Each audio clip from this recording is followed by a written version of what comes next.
Hello, everybody. I hope you have your beverage of choice. I'm John Barnwell here in the Motor City, Detroit, the Straits, Detroit. And here's Reverend David William Parry, the Honorable, in the city of London, in merry old England. And here we are today. It happens to be March 21st of all days, which is an interesting day in history. I made a few notes, and I just want to look through these here. Yeah, on March 21st in 537, it was the siege of Rome by King Vitiges. He was the king of the Ostrogoths in Italy, and but he assaulted the northern and eastern city walls, but he was repulsed at the Praenestine Gate, known as the Vivarium, under the Byzantine generals. So that's a significant date. In 630, Emperor Heraclitus returns the true cross, one of the holiest Christian relics, to Jerusalem. Of course, we could debate all day long as to whether it really was the true cross. And 717, the Battle of Vinci between Charles Martel, the Hammer, and Ragenfried. And Ragenfried was a formidable opponent. And Charles Martel, he was a Frankish military leader. He was a duke and prince of the Franks and mayor of the palace under the Merovingians. But he was actually the de facto ruler of Francia until his death. And he's of an interesting line in that it ties right into the Carolingians, which includes, of course, Charlemagne, the son of Pepin le Boeuf. A shout out to my friend Gary, who's a descendant on his mother's side from that line. Pepin le Brief, excuse me, not le Boeuf. That's kind of funny, le Boeuf. But on the maternal line, though, is Bertrada of Laon, who was the daughter of Cheribert von Laon, who's well known to well-informed anthroposophists, one of the incarnations of Christian Rosenkreuz. And going down further in the historical stream, in 1952, Alan Freed presented the Moondog Coronation Ball, which was the first rock and roll concert. That was in Cleveland, Ohio in 1952 on March 21st. So that's perhaps a dubious distinction, humorous nonetheless. And in the year 2000, Pope John Paul II made his first ever pontifical visit to Israel. And in 2006, the anti-hero site Twitter was founded in 2006 on March 21st. So there's a kind of a mixed bag there. Wouldn't you say there, David? The iniquity of the human condition never surprises me. Very fine to be with you another Sunday, John. Yeah, I mean, you know, the history of bloodshed and political intrigue never really floats my particular boat. You know, we're all sinful creatures. Some people tend to forget that. And under the reign of Pope Francis, of course, some are more sinners than others, which is unbelievable. But provided we all stay and pay our money, we might get a slap on the back.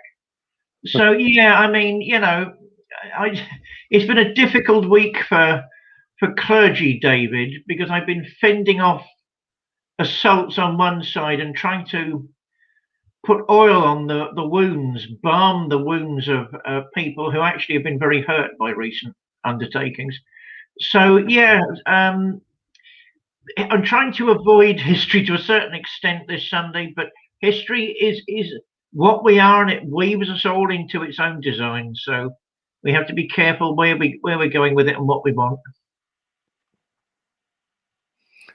It was wonderful being with you Thursday with our friend in Jerusalem, who's, I see on the sidebar, he's given his greetings from Jerusalem, Lowell Joseph Gallen, and that was a wonderful podcast. I thought it was just great because Lowell was able to go in depth into his research and his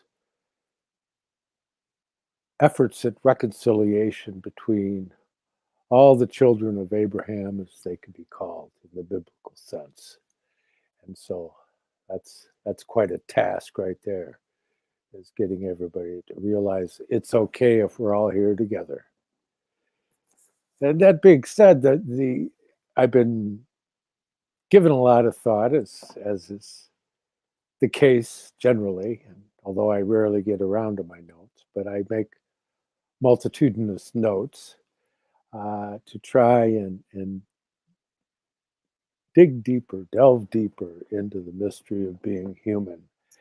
And in light of that, I thought to have Reverend David share with us a few paragraphs from the beginning of his wonderful book, The Grammar of Witchcraft, the Shakespearean Study. And so there's something quite brilliant in the beginning of that, although there's brilliance, he has a magisterial grasp of the English language, in my humble opinion. And I'm not an Oxford Don, so maybe I'm wrong, but I don't think so. In any regard, could you please share? I thought I was going to read it, and I thought, well, wait a minute. Let's have the author read the words at the very beginning of this slender volume. A couple of things before I begin, because that's what I do. What would Oxford Dons know about English or literature? There isn't a single English professor in the Royal Society of Literature. That says everything. That says a great deal about academics and literature at the minute. Yeah, I'm reeling at the minute because there was somebody. I'm on top of literature mostly, fingers crossed. And I knew all about Les Miserables, the Miserables. I knew all about them. And then I bloody discovered one yesterday I'd never come across before, who's changed the whole of my Warhol book. Emile Choran, an incredible writer, the dark wisdom of Romania, romantic, fearfully existential. So I'm reeling from him at the minute. Curiously, those types of thoughts were in my mind when I wrote this. I hate reading my own work. I hate reading my work.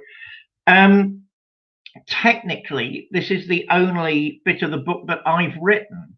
The rest, of course, is written by Caliban. So technically, this is the only bit I've written. Yeah, I mean, people, in certain ways, I really wish I called it something else now instead of The Grammar of Witchcraft. I mean, some absolutely bloody silly things have been said through the years. And one of the worst was I was at a book fair a couple of years ago, and a Christian friend of mine looked at the title and said, "Oh, I shouldn't even pick that book up." What are you talking about, man? You've known me for years. So Christians at their worst and most silly. But anyway, this is called Introducing to Europe's, from the leaping stone, the very start, the frame setter of the Grammar of Witchcraft. Tradition is timeless. Like a European fairy mound or a Central Asian fortress, guarding truly perennial secrets. Some suggesting, in a manner reminiscent of Chinggis Aytmatov, that tradition's unending authority may only be grasped partially. Correctly understood, therefore, it is analogous to Aboriginal concepts of a dream time, a hallowed space between spaces, and an inviolable era within every age. All implying, of course, against its timeless measure, each epoch can be judged according to a hidden (brackets, albeit omnipresent) close brackets, blueprint. Thus, tradition's mythic legacies provide pathways back to blessed estates, particularly when primitive but passionate lore is recovered beneath false universalist ideologies. I bet that will get me into trouble later. A postmodern cultural unearthing. I don't mind the postmodernist. Sorry, I'll stop annotating my own work. Sorry. Right, a postmodern cultural unearthing, simultaneously revealing the wisdom of our ancestors, along with their interlacing of sacred and scholarly materials into a weave far too sophisticated for most current audiences, forgive me, to grasp. Norse folk tales, as a case in point, tell us gentle Idun was tricked by Loki into being abducted by an eagle. Stories provoking secular pundits to sneer, even though ancient Skells were actually hiding. There are two Europes. The latter Loki-based aberration, born from the vociferous experimental conceits within imperialist expansion, while the original belonged to an organic, surprisingly humanitarian archetypal setting. And as such, these twin, deeply incompatible cultures uneasily coexisted in the same brick towns and marbled cities of untold centuries. One reveling in a type of colonial arrogance, inevitably leading to interior decay, at the very same time as the other desperately tried to preserve, not to mention champion, every form of bequeathed libertarianism. Unsurprisingly, bloodlust periodically soaked these shared territories, as self-appointed patricians murdered their allegedly plebeian kinsfolk to demonstrate the ruthless triumph of linear progress over cyclical nature, following which this gorged elite would deliberately victimize outsiders, Jews, brackets, since they stood for healthy, ethno-focused religious practices, close brackets, or witches as personifications of an alternative matriarchal order. Sadistic tendencies all culminating with book burning as a means to keep models of inherited freedom away from far less anchored generations. Especially it needs stressing when small-scale political plans were collectively preferred to a deranged globalist church or a bloated, financially gluttonous state. Undoubtedly, Europeans still adhering to native notions of received identity, finding themselves perpetually raped by maddened members of their own tribe. Hence, in this poetic exploration of an archetypal mapping, additional prototypes are offered to readers in the hope that they will sense this force surrounding them, as well as dwelling inwardly. Indeed, we ignore tradition at our peril, since an open neglect of bestowed religious duties turns willfully blind eyes away from the fact we only see the tip of a potentially vengeful iceberg, whilst its greater ancestral significance remains forever beyond our fleshly view. How wonderful. the grammar of witchcraft. How dare you have such vociferous opinions regarding the worldliness of our leaders? Yeah, isn't it? Isn't it? It's increasingly relevant today. Isn't that kind of funny? But there's that whole struggle that goes on that is usually described as the battle of good and evil. And that's what led me to this passage. Was I was wrestling with the concepts of good and evil.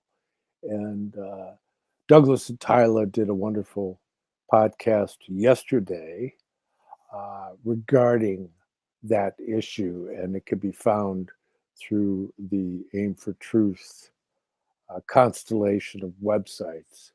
But in that regard, it's funny how synchronistically I was already working along same lines.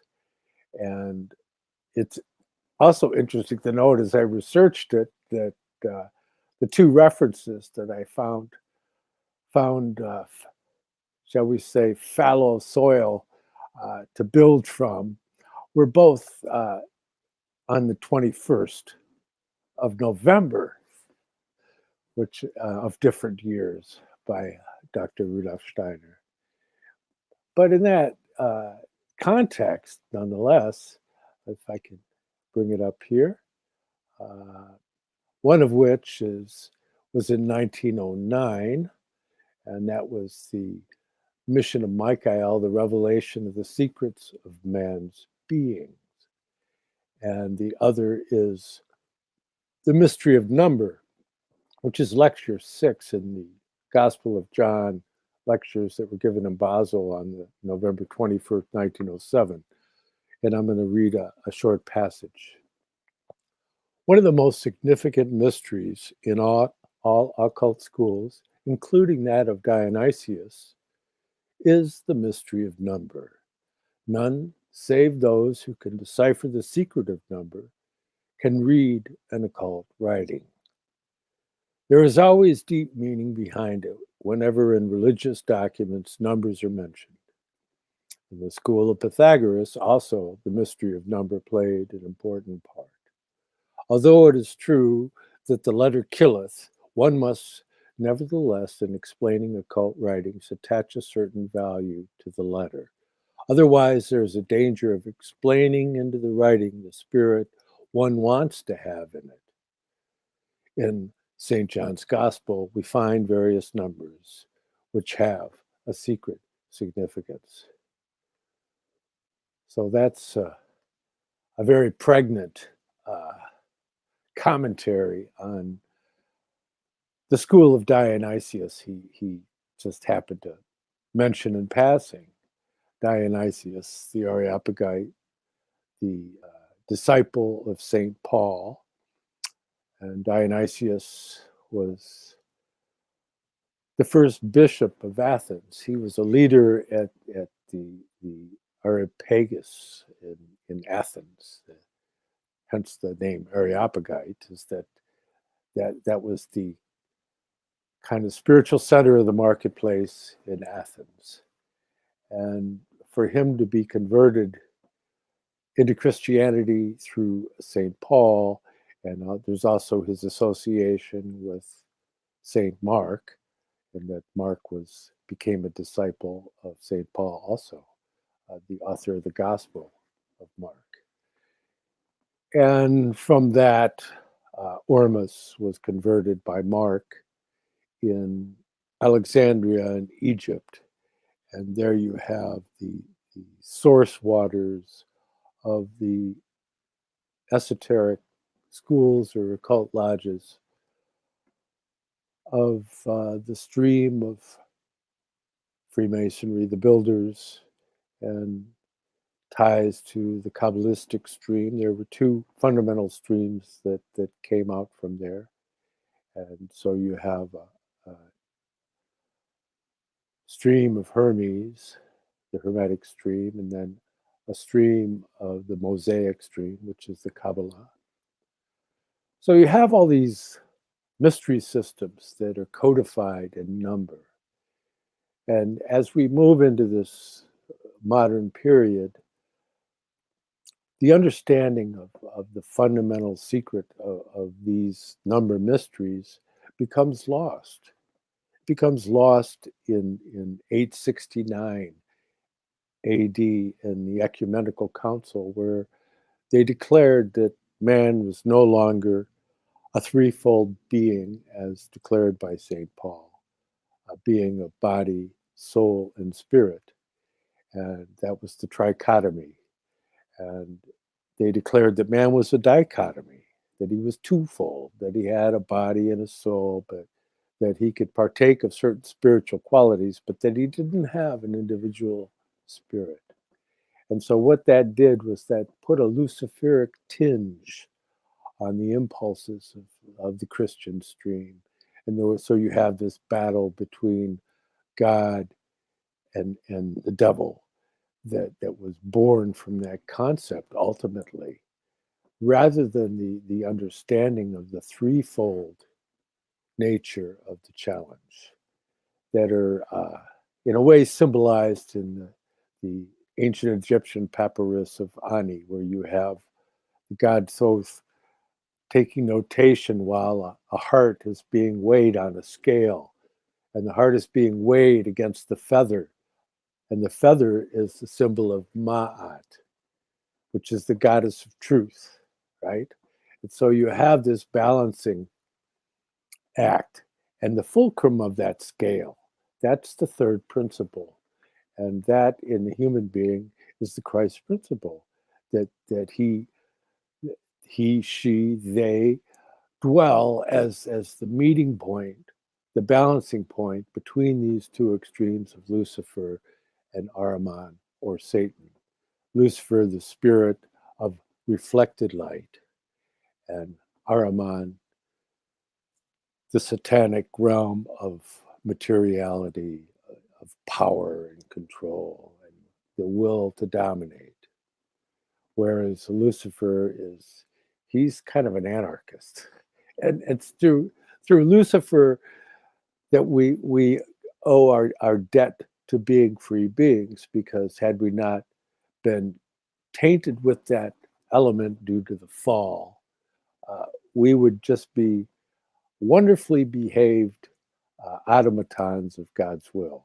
But God gave us the opportunity through the acceptance of the rebellion of Lucifer that we would have a certain Luciferic aspect in our nature, and that's that desire for freedom.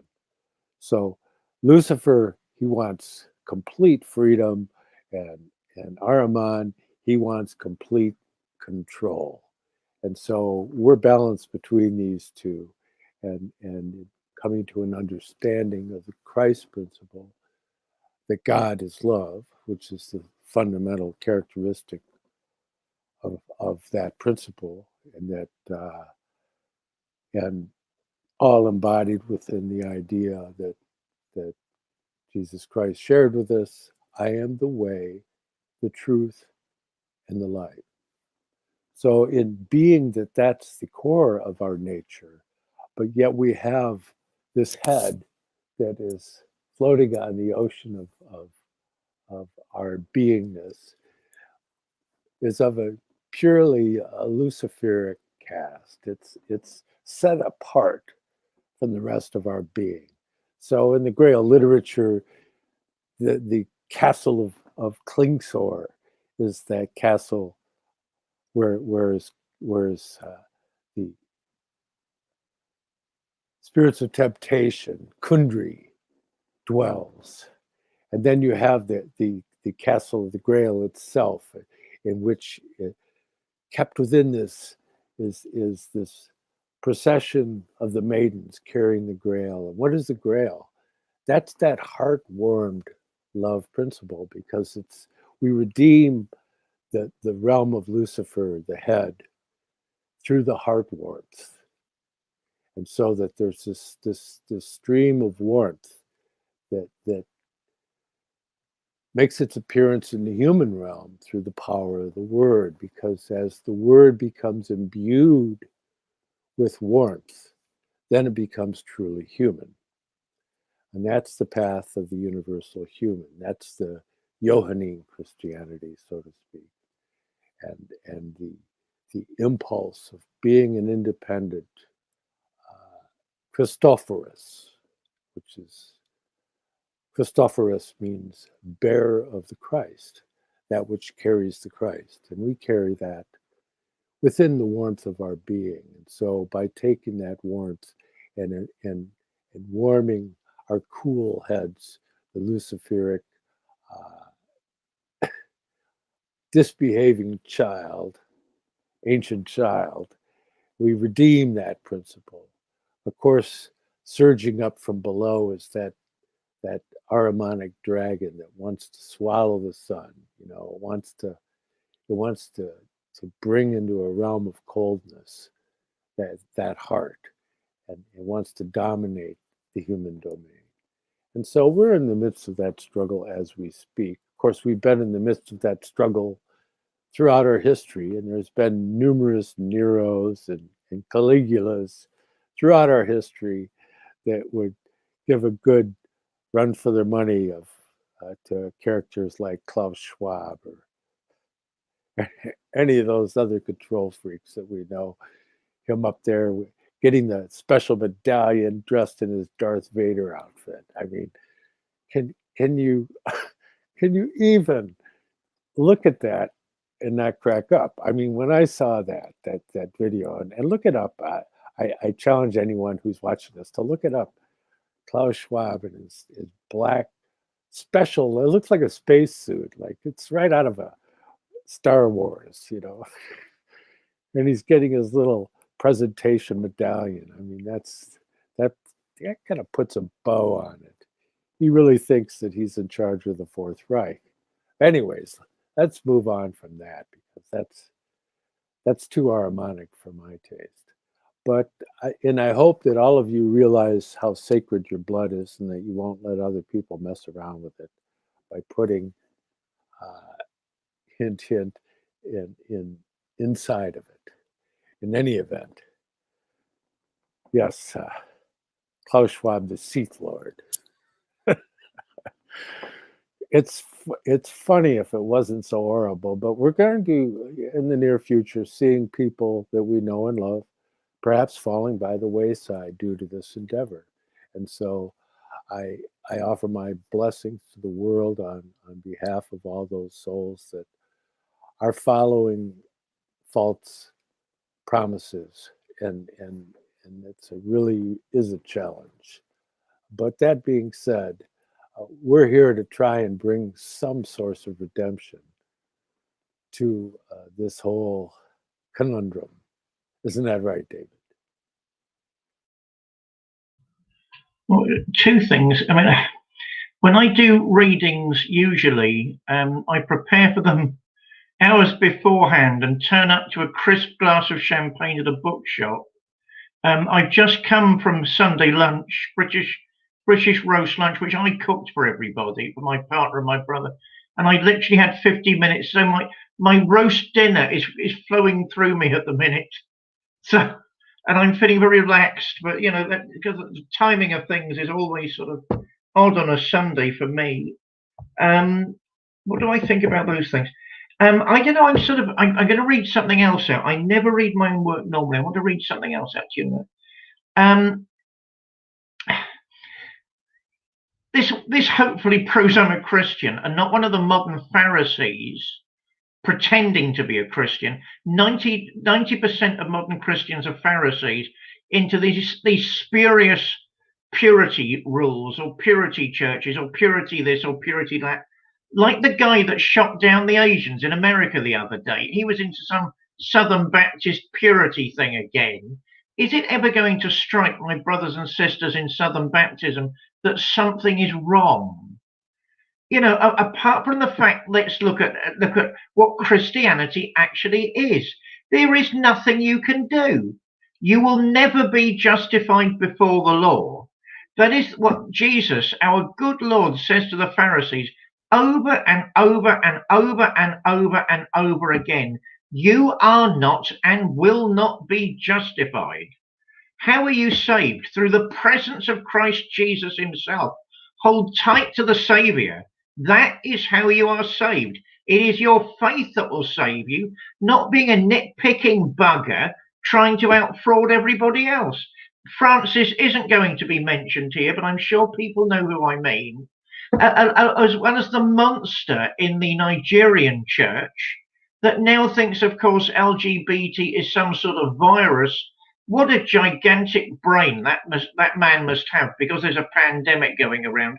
So he's got a sort of hand-gifted analogy. My heavens! So now it's a virus, and you've got to be careful and quarantine people. What an absolute monster! Because there is nothing you can do, you modern Pharisee. You just hold fast to your faith. Your faith will save you, not your works. Hopefully that proves my Lutheran, even though I'm not a Lutheran, I'd love to be a Lutheran. That proves my Lutheran credentials, because I agree. Right, I'm wagging my finger. What Luther did not say is that nothing happened at Holy Communion. Luther believes in the real presence, where you encounter the Saviour. Yes, I know he had lots of problems. Where you encounter the Saviour and your faith is, raises you to increased levels of redemption. That's Christianity. Your faith saves you, not you being justified before the law. I'm saying that because it was partly on my mind when I wrote The Two Europes. Britain is the worst example of a schizophrenic country. I think America, with love to everybody, is rapidly catching up. I think all of my friends over there are rapidly catching up with things. But at the moment, look at the way this country is. You've got wonderful people like John Locke, William Blake, the poets and the philosophers go on and on and on. Then you've got the Windsors and the landed gentry. If ever there was a schizophrenic country, it's this one. So that was it was called The Two Europes because I do think actually it's a European-wide, it's a pan-European problem. But I think I don't know, because the Industrial Revolution took off here. Of course, the Industrial Revolution technically didn't start here. It started in Spain, but they didn't have the infrastructure to actually do much with it. So get off your ass, Pedro, and, stop taking 5-hour lunches and do something, that otherwise we'll keep beating you. There we are. So, that's why the Industrial... I couldn't resist that, sorry. That's why the Industrial Revolution started here and we became rich. Ha, ha, ha, ha, ha. No, that's I'm saying that because the Two Europes thing has been on my mind since I wrote that. That was in 2016 in Mount Athos Inside Me, my more recent work. I wrote this, which is sort of, I don't know, it's sort of an extension on what I've just read out. Oh, and it's gone. It's gone. I will now jam quickly because my phone is fighting me tooth and claw yet again. Well, I find an extension to that thought, which is something, I don't know, I'm beginning, when I say I'm a radical traditionalist, I actually mean it. Most people do not. Don't forget Colin Wilson was a self-confessed radical traditionalist towards the end of his life. What traditionalists cannot grasp is that history moves on. History moves on. And what the radicals can't grasp is you need a sense of history and tradition. So that you need a bit of both. You need a bit of both. Now, I promise I will never do this again, John, unless somebody asks me to read something. When you very kindly asked me to read from the grammar, this is me being moody, I suppose, in a part of Mount Athos Inside Me. Contemporary citizens have become more deluded in their servitude than any previous generation. Somnambulant automata, many critics have observed, sadly allowing slavery to be packaged as liberty, the chicanery of cheap alcohol, soft drugs, and casual sex, making most Englishmen mindlessly thrall to the type of trivial indulgence which prevents a full flowering of the inmost self. Such a populace, it hardly needs stating, is estranged from all notions of a historical continuum that doubtlessly emancipate a man. In fact, they are merely members of a restless political undead, believing quite inaccurately that their deeply distorted wits have found a futurist utopia through the medium of cultural dissolution. Cut off from antiquity and psychologically disabled, through elitist machination, such narcotized primitives taste little apart from death between their already dry, blackened lips. So that extends. Yes, I wasn't in an optimistic mood when I wrote that. I'll pass it back to you, John, because my phone is still fighting me. I'm passing it back. Well, that's interesting because that kind of dovetails into a passage I was going to share, that the second passage I referred to in The Mission of Michael by Rudolf Steiner in November 21st, 1919. November 21st. There is no 21st, whatever that means. In any regard, tongue-tied again. Seems as though whenever we try to read things, the spirits of hindrance tie our tongues. So here we go. See if I can get through this. Here, quote, "If you consider this whole matter, you will have to say to yourselves, I am only able to understand the world if I conceive of it in connection with the number 3, the triad. For we have on one hand the Luciferic and on the other the Ahrimanic element, and in the middle the human being who, as the third element in the state of equilibrium between the two, must feel his divine essence. We shall only arrive at an understanding of the world if we base it on this triad and become clear about the fact that human life is the scale beam. Here the fulcrum. On the one side, the scale pan with the Luciferic element pulling upward. On the other side, the scale pan with the Ahrimanic element pulling downward. To keep the scales in perfect balance signifies the essential being of man.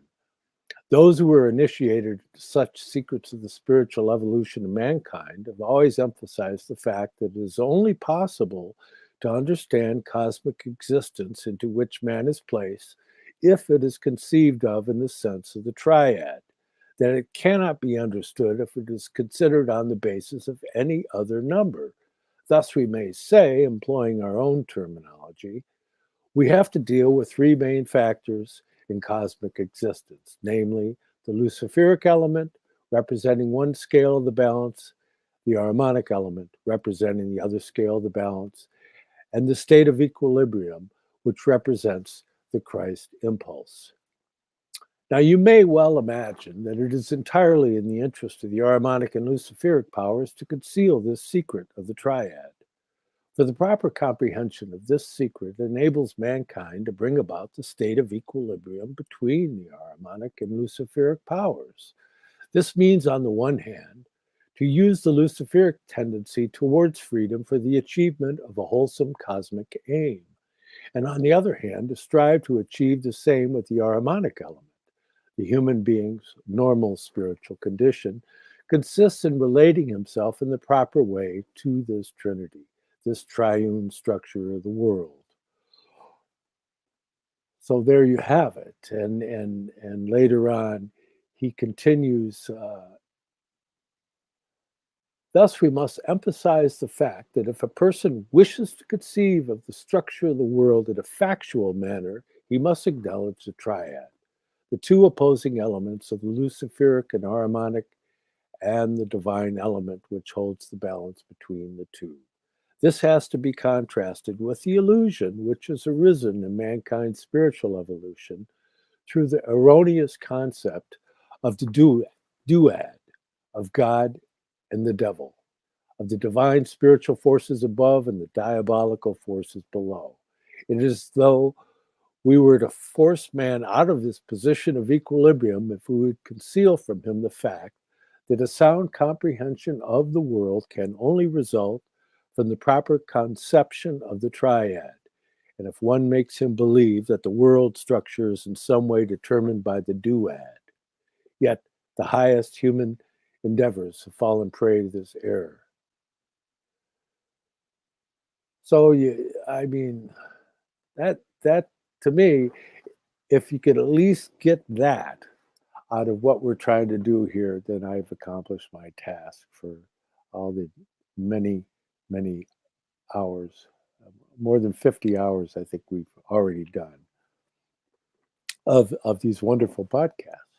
Because so much of what strives to be a Christian impulse is really striving for some kind of Luciferic paradise, and that's also in the other Abrahamic religions, whether one is just wants to take repose in the bosom of Abraham or go into some kind of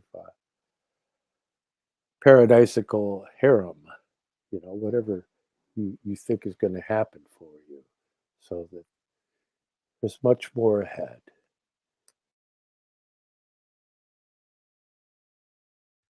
Well, you caught me that time. Oh, yeah. I mean, I'm a sort of total Abrahamist.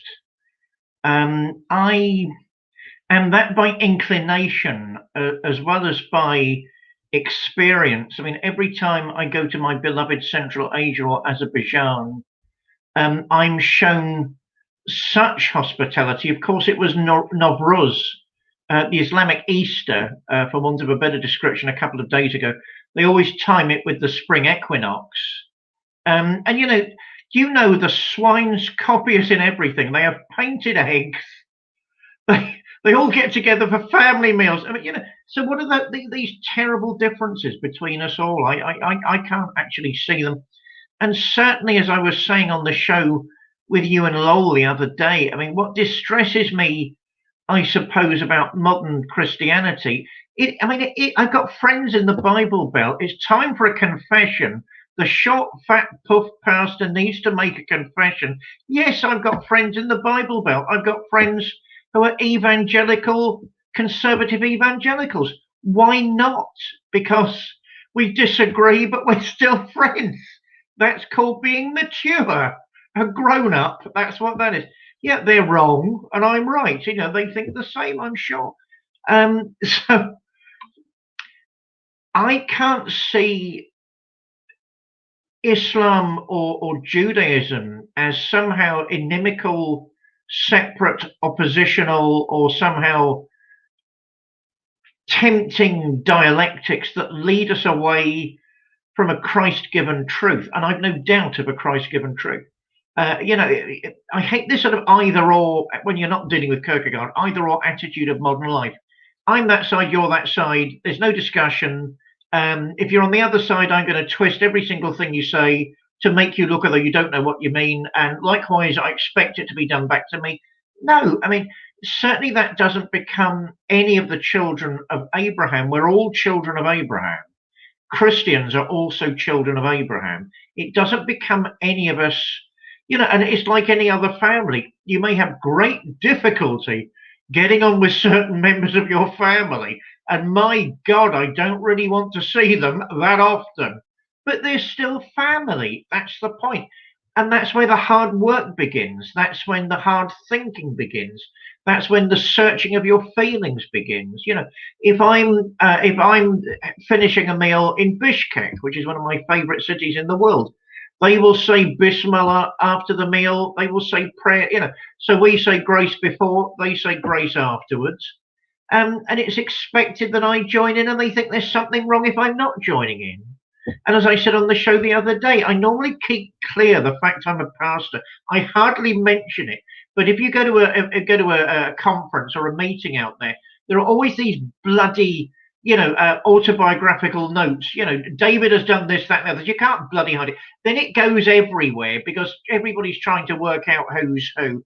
Then invariably I get hogtied and kidnapped by little old ladies, normally past halfway through the conference, who insist I go and light candles with them. So that's why I keep quiet about it. I'm handing back to you, John. I see that finger. Well, I just wanted to say, so are you telling us you're a celebrity?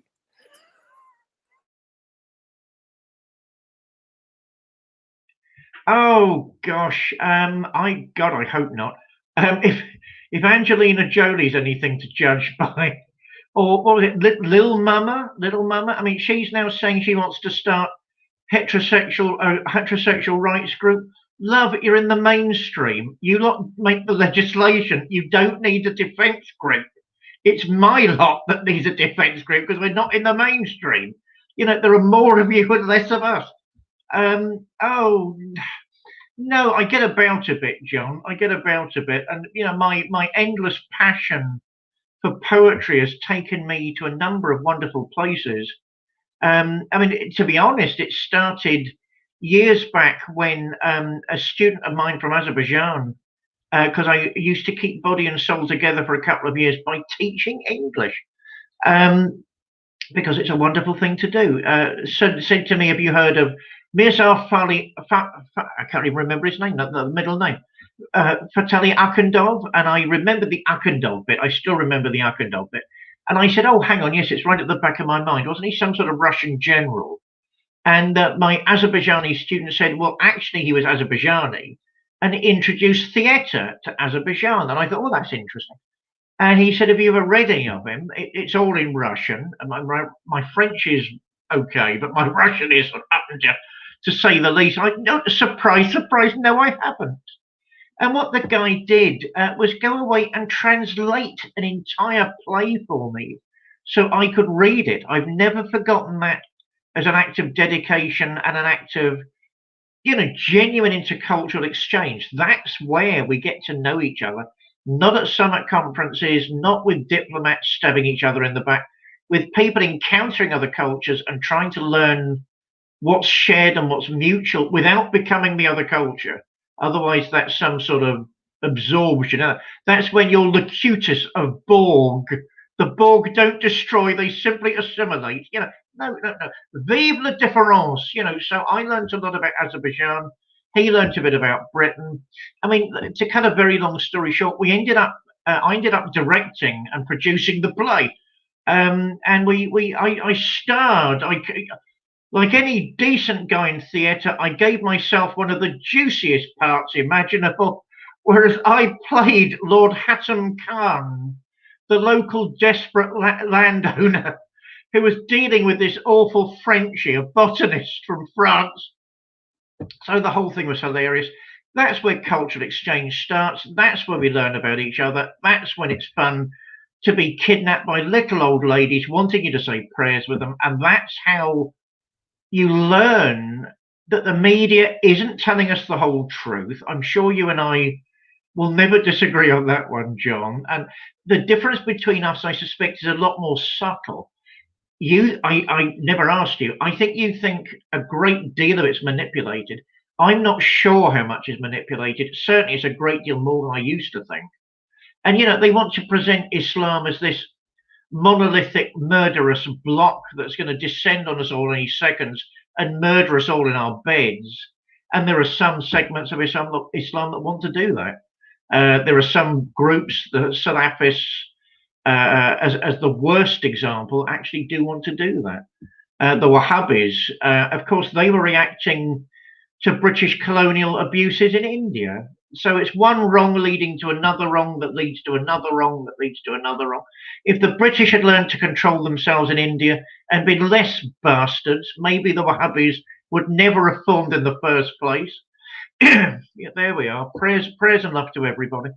That's where you learn that maybe we're not seeing the humanity that we all share, and that's what we need to see at the time.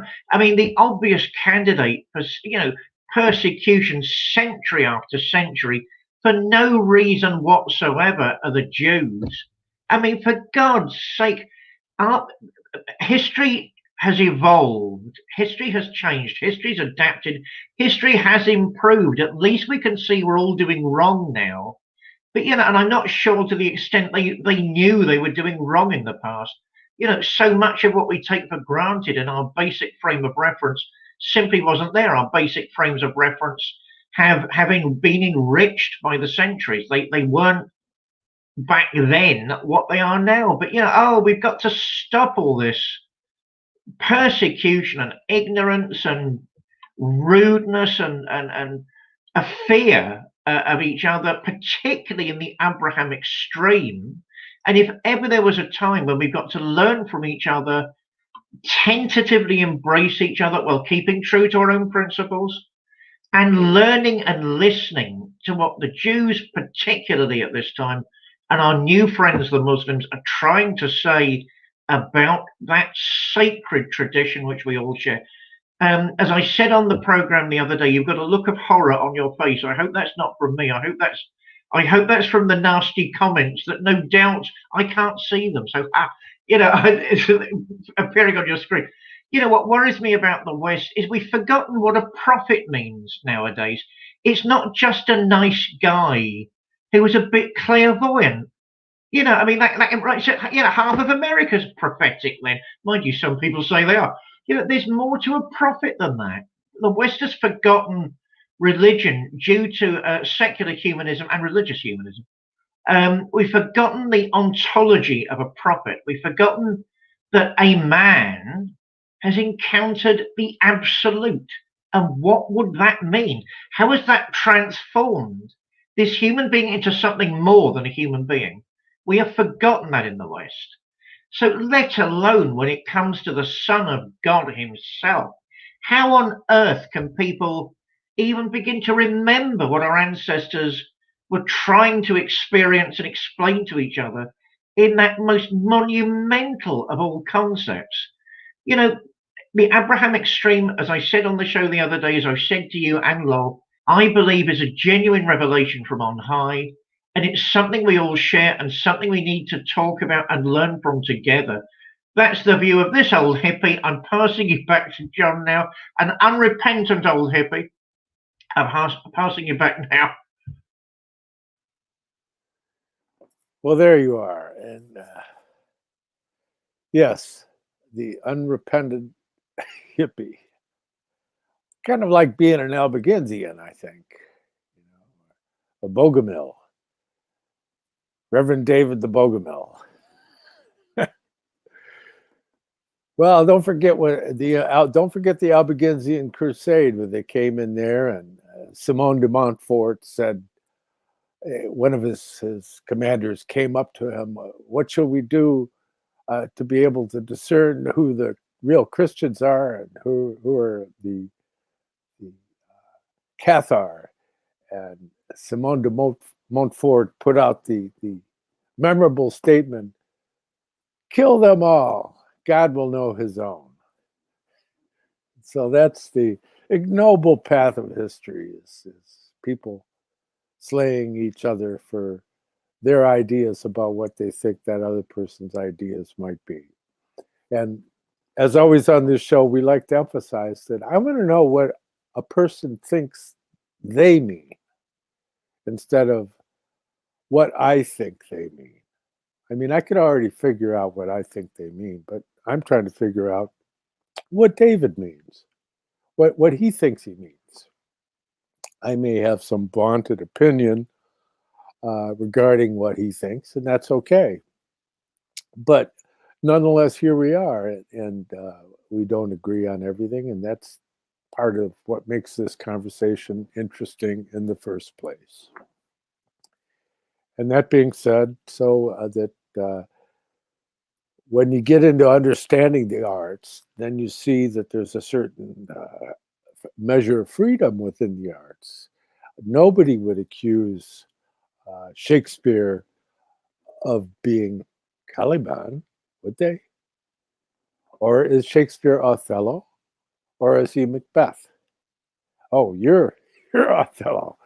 No, I think you're Falstaff. That's probably. So you see that there's this idea, there's a certain freedom within art that allows one to approach the divine, the riddle that is the divine. And Rudolf Steiner once made an indication that the Renaissance was a period of time set aside for the sharing of Christianity through art. What a wonderful concept. And to me, I mean, I can look at a painting of Raphael of the Madonna, and that says more to me than these lengthy sermons by these learned pundits. And so that there's a certain purity that's involved in the arts, rightly perceived. I remember my dear old friend Howard Weingarten, who's part of our poetry group, arts group, centered around the Mayflower Bookshop that I used to manage. And there was a whole group of us, Douglas was included, and we would have poetry readings.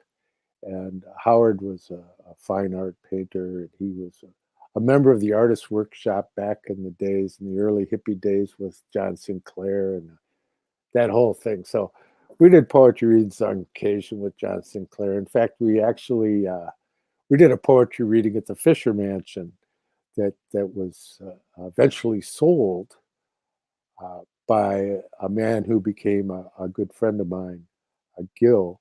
It was sold to the Krishna people, and they made it into the Krishna temple here in Detroit, this fabulous mansion in Detroit. We did a poetry reading there, and the tiles in the floor had gold strips in between them. And I mean, it was just, real gold strips, right? It was from the Fisher family of Fisher body. They used to make bodies for automobiles, right? It was Fisher Body Company, and the family of Charles Fisher and all that. So it's not Max Fisher, the people have heard of. That's a different family. But in any event, it all converges, doesn't it? And but in getting to understand the central message that we're trying to share here is the pursuit of the divine through the arts, entails a measure of freedom. And getting back to why I was bringing up Howard in the first place, I remember him pulling out a really nice lithograph of a drawing by Raphael, the famous Renaissance painter and artist. And he showed me this drawing of the Madonna and Child. And then he said, look at this. And all of the straight lines were made by making curved lines, series of curved lines, gestures, the rotational gesture of the hand drawing there. And it was just when he said that, my expansion of my whole field of perception of this drawing was enhanced immeasurably, because I realized that every single what appeared to be a straight line was composed of curvilinear lines. So you take that to the artistic ideas of Rudolf Steiner. He says that the straight line is the Ahrimanic principle, and the curved line is the Luciferic. And so by interweaving the linear and the curvilinear artistically, one can bring about a harmony. And there was the perfect example before me in this lithograph of Raphael's Madonna drawing, is that every straight line in it was reconciled with the curvilinear, so that it was so harmonious. You could sit and look at this and it was like a healing thing. And you could find these reprinted in encyclopedias and on Wikipedia, what have you, these drawings, and you can examine for yourself. But it reminds me of a story. I believe I've told it before, but it's of value to tell it here. And my mentor, one of my mentors, Werner Glass, who was a direct student of Walter Johannes Stein, the author of 9th Century World History in the Light of the Holy Grail. And he was also a mentor of Rennie Corrido, who made nice comments about my book and is printed on the back of my second book, The Arcana of Light on the Path. But Werner Glass became very fatigued because he had such a heavy teaching schedule. And he went to anthroposophical doctors based on the ideas of Rudolf Steiner. And the doctor recommended, at the time was living in London, and he recommended him go to the art museum and observe the watercolors of Turner. And so he did that. And he found that it had such a therapeutic effect that he actually increased his work schedule. And so art has healing in its wings.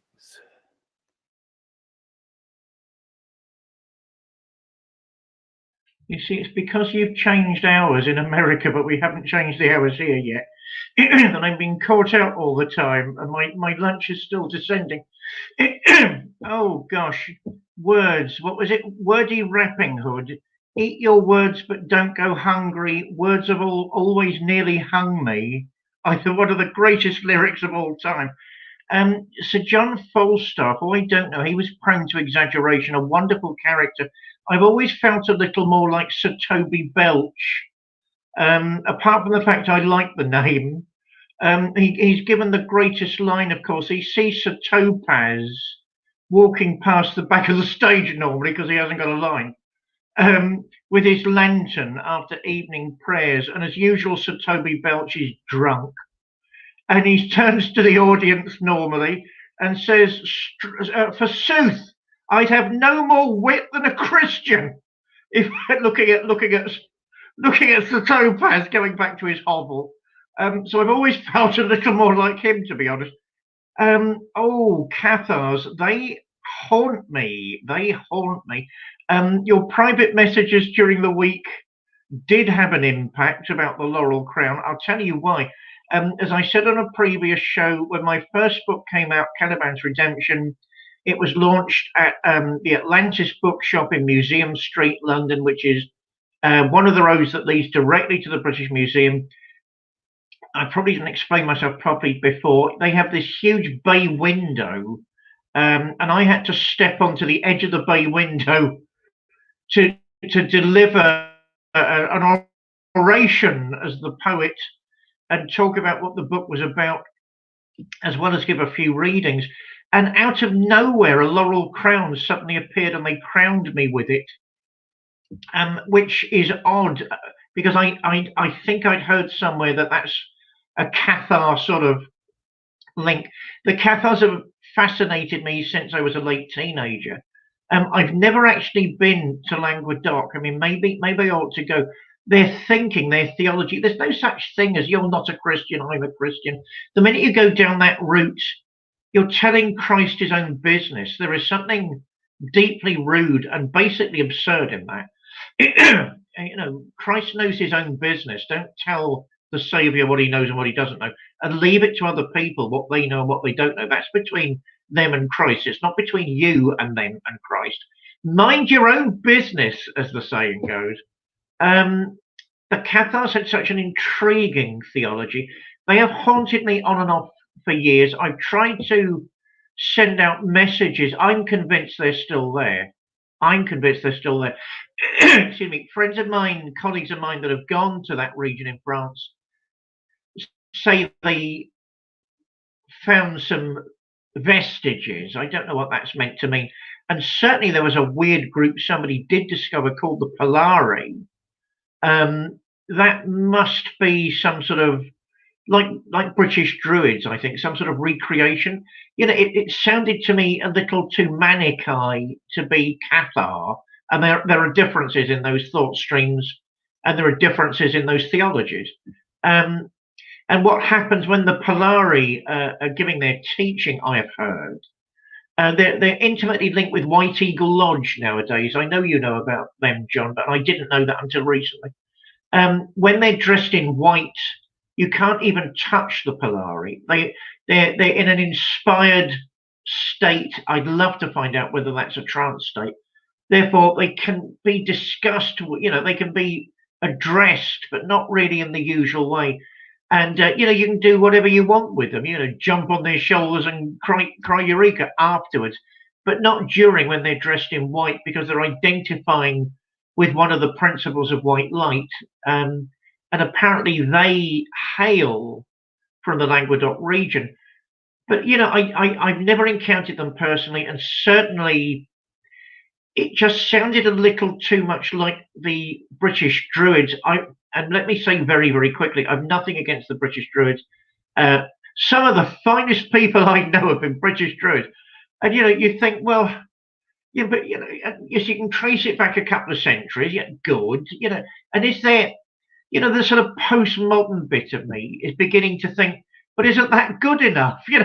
Why do you need these endless lineages about nothing in particular? What does it mean? Does it mean anything? That's a big thing with me, as you know. But I don't know. I'm still convinced the Cathars are there. There was one story, which is I don't know if the story ever made it to the New World. I suspect it probably did. There's one story I remember hearing years and years and years ago when the fortress was being besieged by the Holy Inquisition. I mean, let's face it, that's what it was. And everybody was being killed to prove that God was really on their side. Yes, I'm smiling. I'm sorry. It's absurd, okay? The legend is 4 priests divided what the real trouble was all about between them. The story goes that the Cathars had the Book of Love. If the Book of Love is a real historical document, that is the one and only book written by Jesus Christ himself. So you know exactly from the horse's mouth what he's thinking and what he's teaching. That, of course, is dynamite now, let alone back then.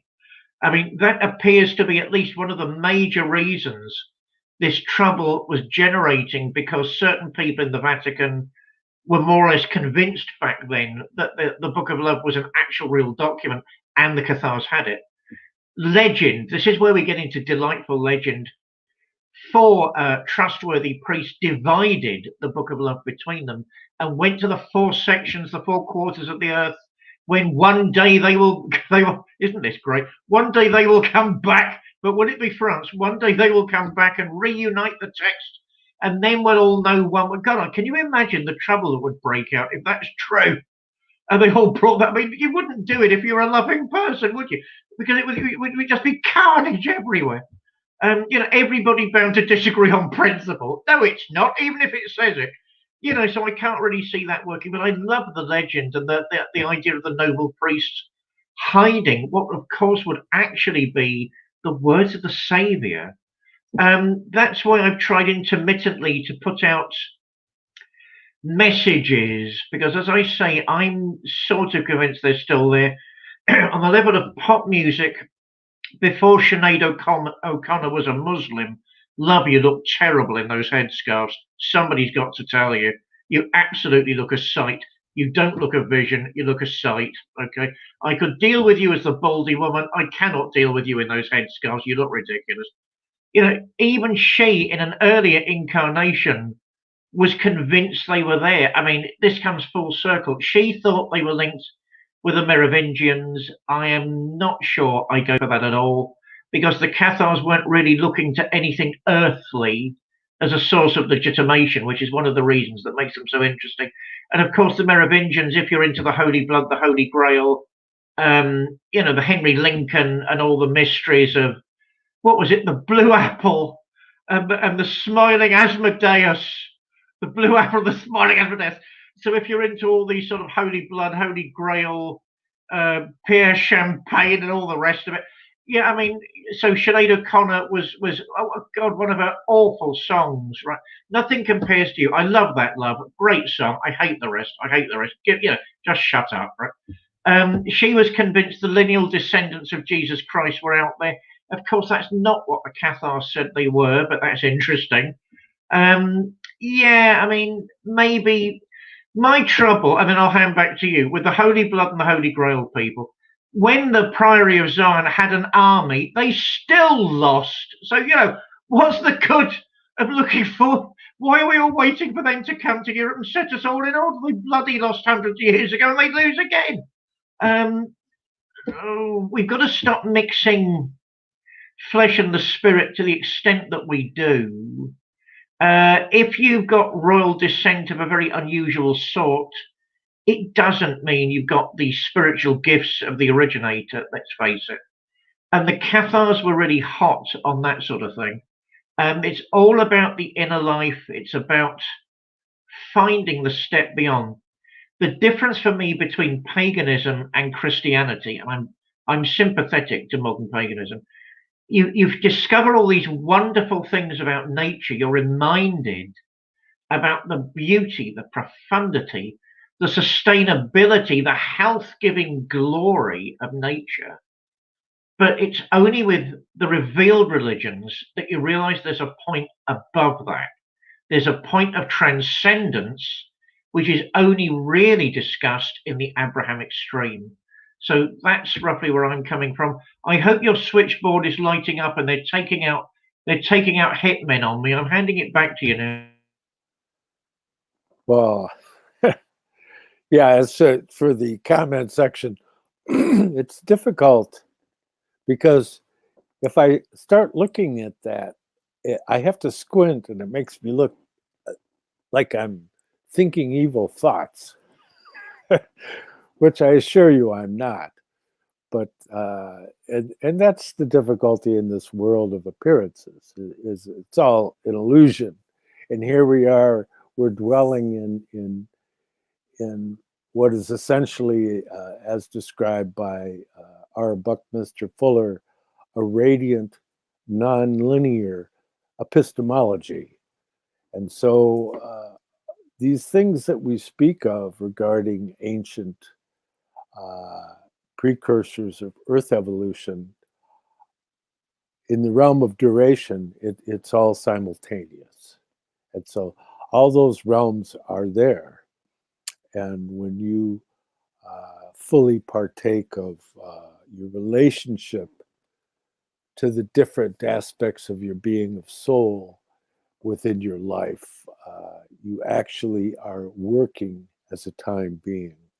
And so that, for example, when you begin to have reference to the sentient soul, you hearken back to an early period of your life when the sentient soul was in existence. If you're older, then the intellectual soul, and in 7-year cycles, and then into the consciousness soul. And so until you grow beyond that and you become a hale, hearty figure like Reverend David and myself, that you've gone beyond that. But it's important to note that you are actually utilizing principles that in the stream of linear time don't even exist. But that you are timelessly accessing principles of your earlier life. And likewise, when we talk about old Saturn, old Sun, and old Moon evolution, that on a certain level beyond the realm of time, that realm exists, and that we have a relationship to that realm. And it's merely an illusion that we're dwelling within time and space as it's understood. And that's why so much of what is descriptive in the world today regarding how things came about, and they try to develop some mechanical model concept. Well, the universe was like really compacted together, and then it blew up, and all those pieces scattered all over the place, and eventually there was a swamp, and out of the swamp there was this microorganism, and he got older, and he had children, and they changed, and eventually, they had fish, and these fish became birds, and eventually you had human beings, so we find our origin in this fetid swamp, which is so far from the testimony of the esoteric Christian stream that and it's interesting because you have the creationist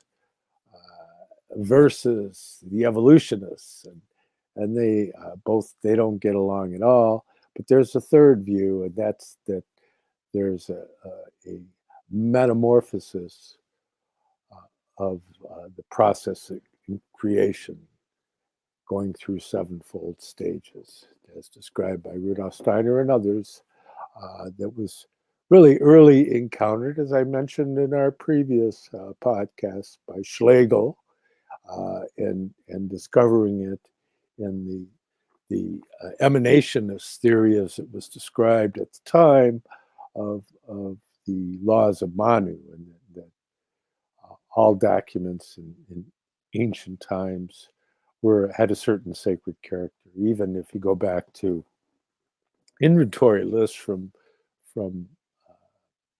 cuneiform and ancient Sumer, you find that there's a sacred tone even to them giving the calculations as far as grain storage, so that we've lost this sense of the sacred. And this is something that we'd love to regain. Of course, the most accessible path to regain the sacred is through the arts. But this is also the easiest path to derail the concept of the sacred, such as what we see going on now in Hollywood. It's like, I mean, we have such a hard time finding anything to watch on the boob tube, the television, movies, unless they have a negative propensity that they can't get a budget. You know, there has to be something in there that somehow is perverse, distorted, violent. It's a entombment of negation. Unfortunately, what used to be an art form has become merely a tool of ideology. And I'm not a big fan of ideologies in general.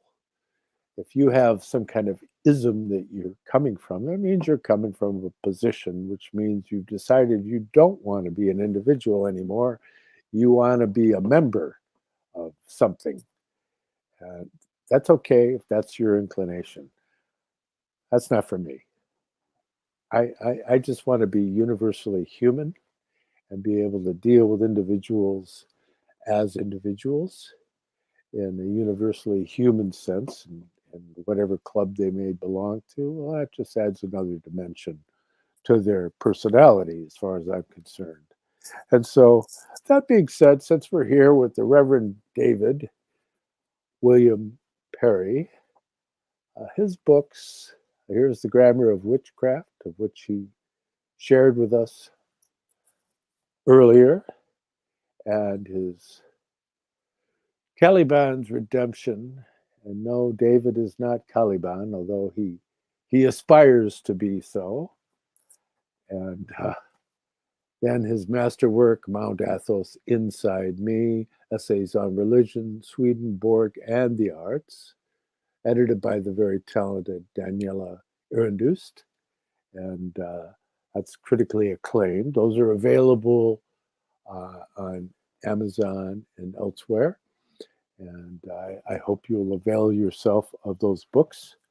My books, in case you don't already know, the first book is some 640 pages, The Arcana of the Grail Angel, The Spiritual Science of the Holy Blood and of the Holy Grail, a study developed out of the work of Rudolf Steiner of the underground streams of esoteric Christianity, which flowed from the Brotherhood of the Holy Grail to the Order of the Knights Templar and the True Rosicrucian Order. And the sequel to that is The Arcana of Light on the Path.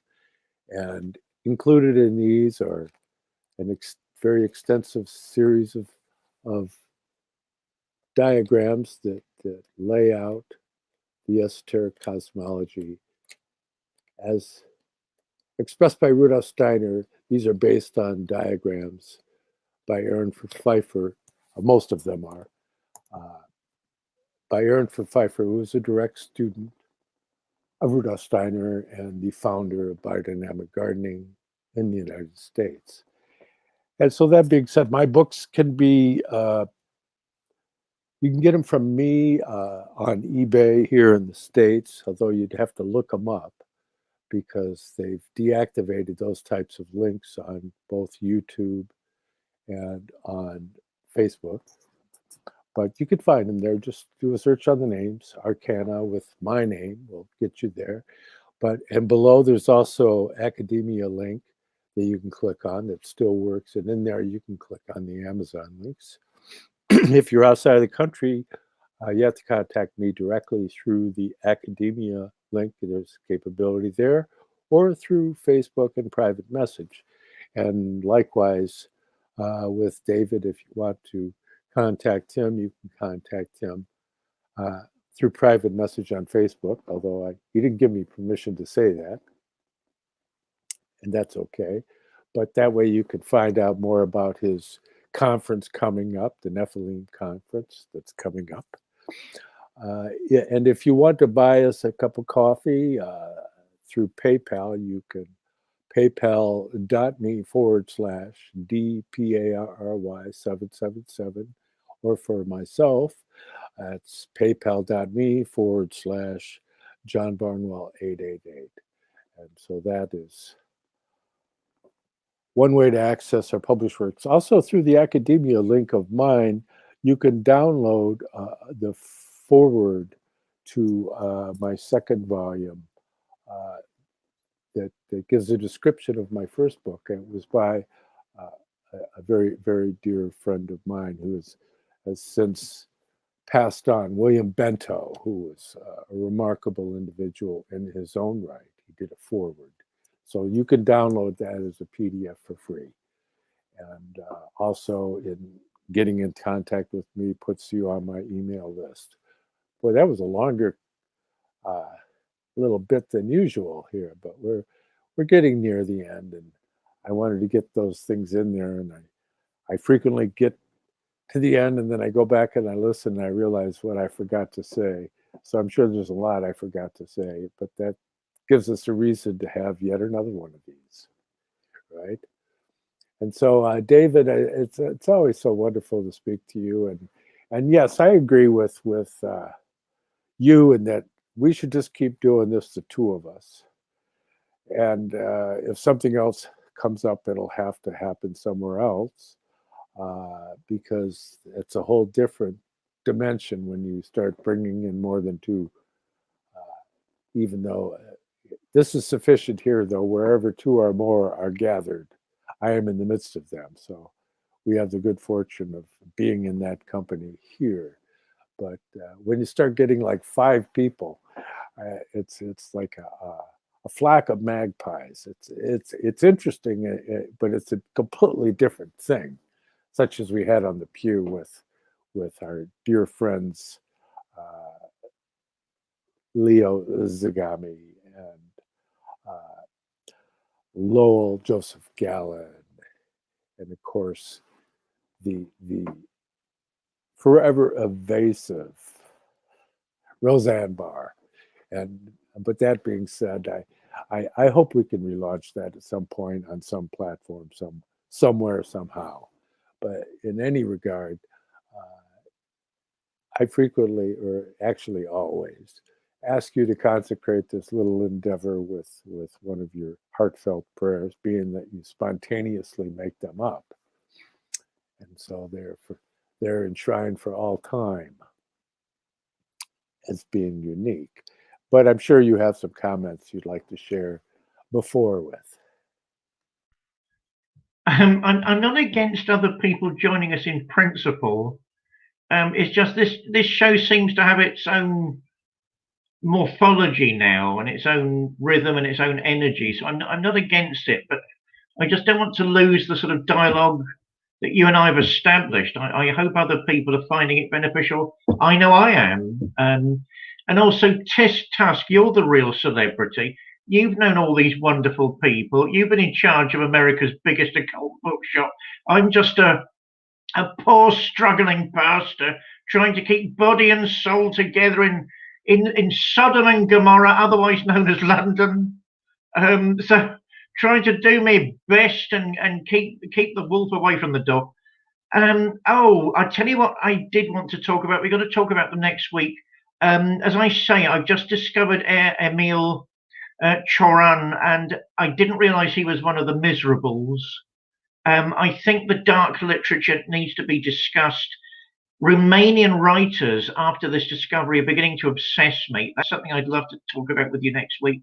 We still need our sci-fi talk. You know, what's a good? Well, I had some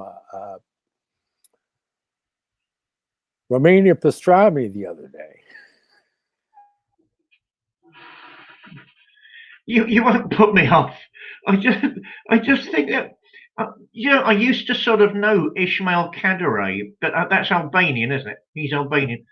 What an incredible guy! I mean, I was at the French Institute, sort of central and sort of not, where he said he'd speak in French because he was a guest of the French Institute, and he was talking about that incredible book of his, The Pyramid, which of course nearly got him murdered because it sounded a lot like Ceausescu.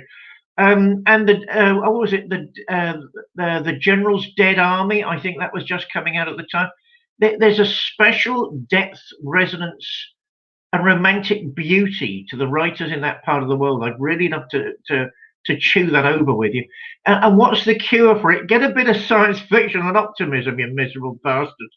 So yeah, there is another side, as always, to that equation. Prayer. Oh, no, right. And I'd love to talk about Jacob Böhm with you. Well, I mean, what Lutherans have this overarching power over me, and one of the biggest mystics, of course, in history is Jacob Böhm. I mean, that's bloody white magic. And so the church was completely right, but embrace it. Don't push it away. Embrace it. Anyway, right. Prayer. That's on the agenda. My dear friends, those who view the show regularly, those who view the show irregularly, friends of mine, friends of John, our dear Lowell, Sunday remains a Sabbath for so many. Not everyone, but so many. I mean, the weekends are Sabbath times in different ways for all the children of Abraham.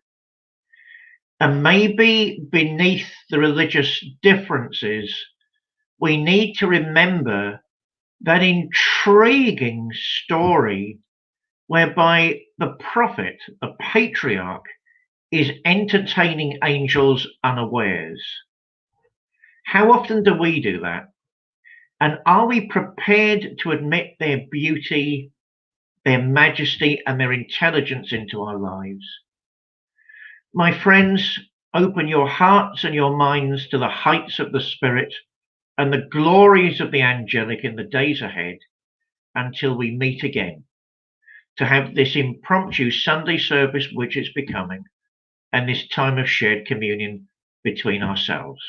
God bless you all, and amen. Amen. Well, bye.